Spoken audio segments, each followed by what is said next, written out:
Minha gente querida, muito boa noite, muito bem-vindos, muita paz, muita alegria. E vamos começar com a frase de Emmanuel do livro Canteiro de Ideias, que diz: tristeza vazia, o trabalho te alegrará. Depressões, serviço ou semelhantes te livrará da angústia. Porque a alegria está em servir, em amar, em se doar, em abraçar o mundo, em abraçar as pessoas, em confiar em Deus. Aí é que está a alegria, não é nesses prazeres que dá aquela euforia, aquele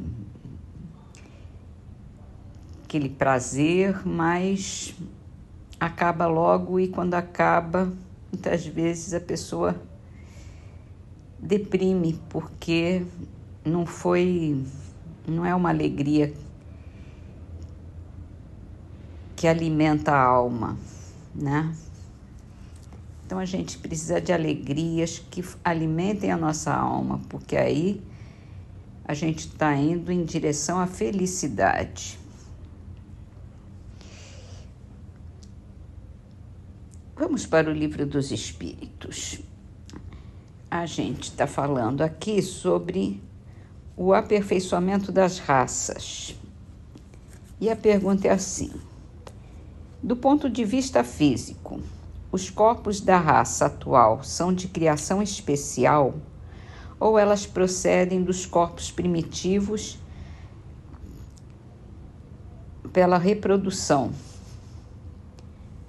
A origem das raças se perde nas noites dos tempos. Como todos pertencem, porém, à grande família humana, qualquer que tenha sido o tronco de cada uma, elas puderam se aliar entre si e produzir tipos novos. Então, eu acho que isso já está mais do que provado pela ciência também, que as nossas misturas de raças é que foram produzindo essas novas que nós temos nos tempos contemporâneos. E esses tempos contemporâneos já são de bem longe, né? Então, não existe mais raça pura como quis se entender em algum momento. Todos nós somos frutos de uma mistura, uma miscigenação imensa de raças, de povos. Então, se a gente for procurar na vida de cada um, tem praticamente todas as etnias. E isso é o que faz a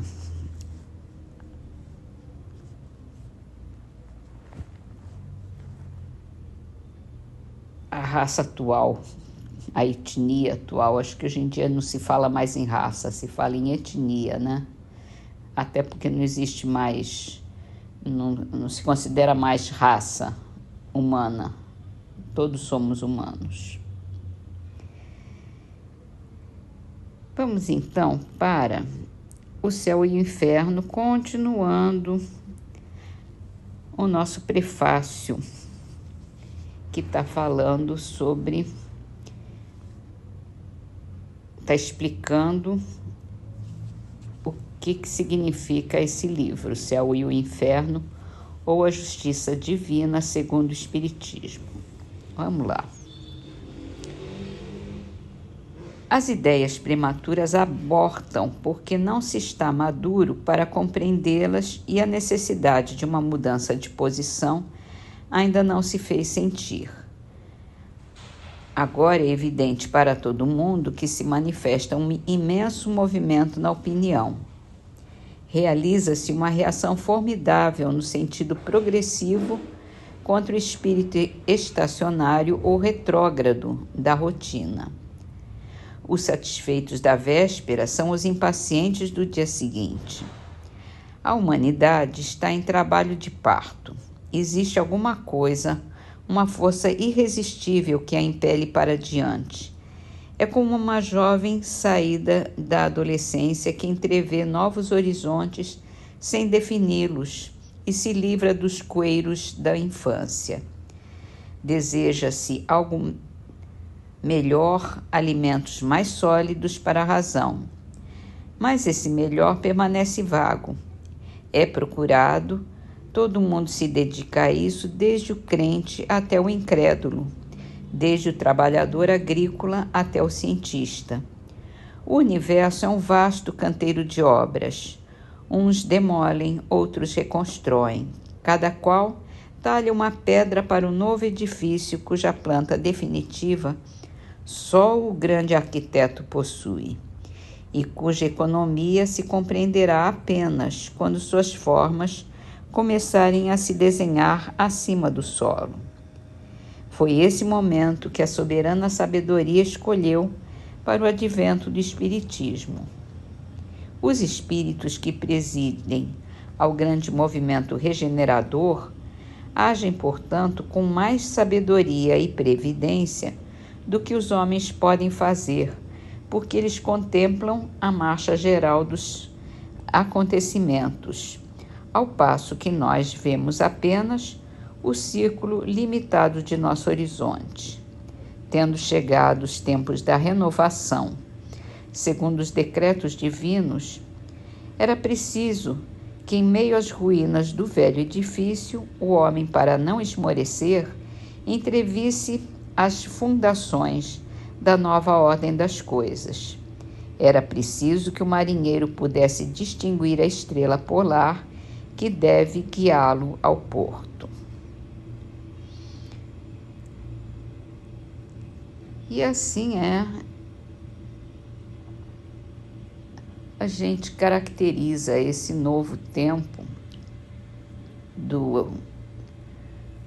da chegada do Espiritismo, que é conhecido, como o Consolador prometido por Jesus. Exatamente por isso chegou a nova fase da gente conhecer mais do que a gente tem para aprender, para evoluir e ter uma dimensão espiritual, ter acesso a essa dimensão espiritual que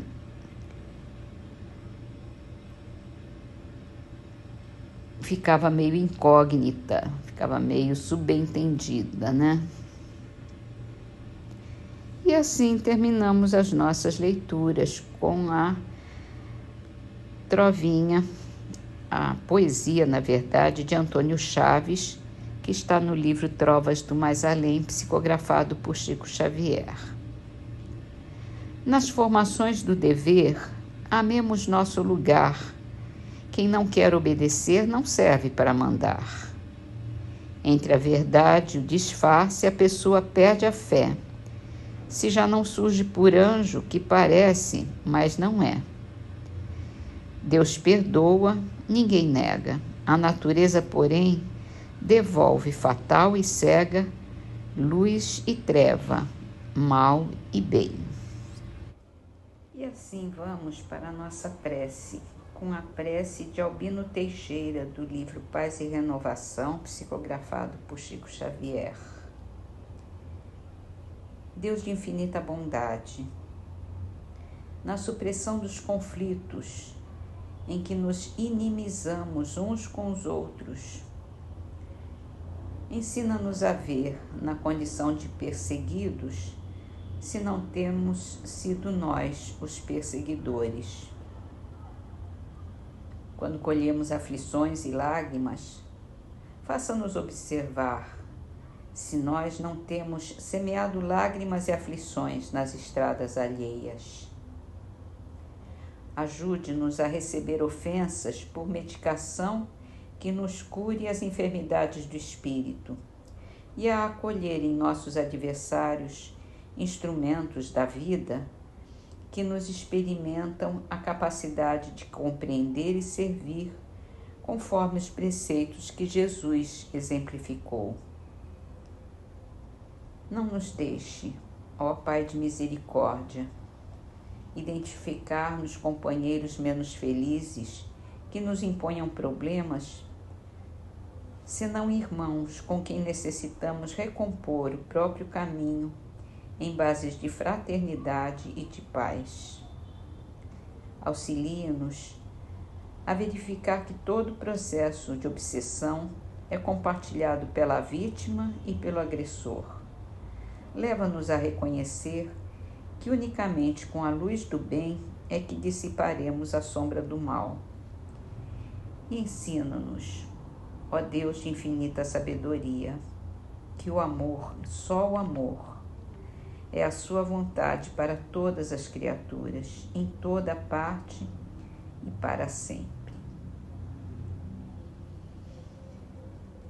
E assim, Senhor,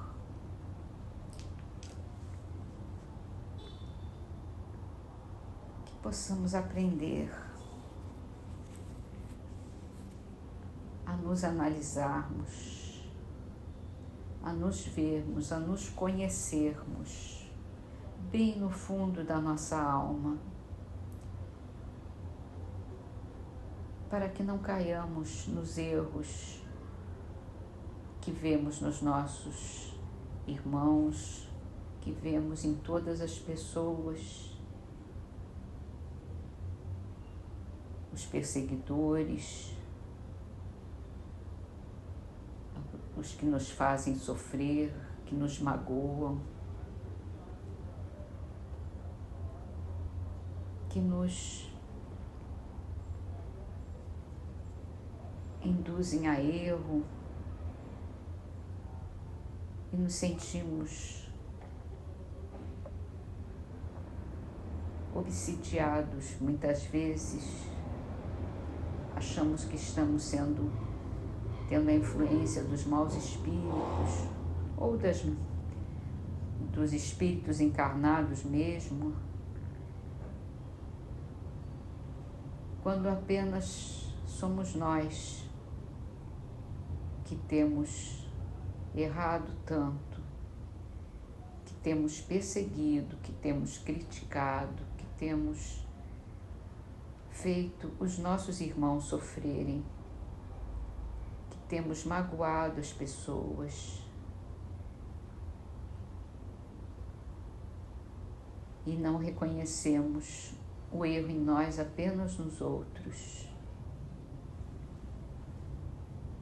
Nos sentimos injustiçados muitas vezes quando a injustiça parte principalmente de nós. Ajuda-nos, Senhor,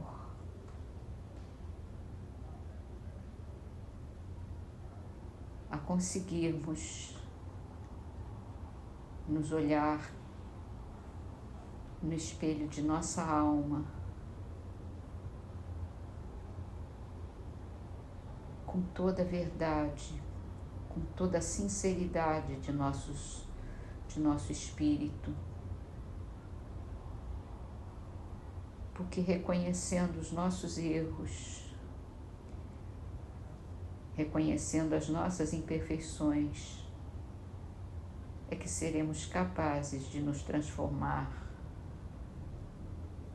de superar todas essas dificuldades e de conseguir ver no nosso próximo o bem, a paz, a harmonia,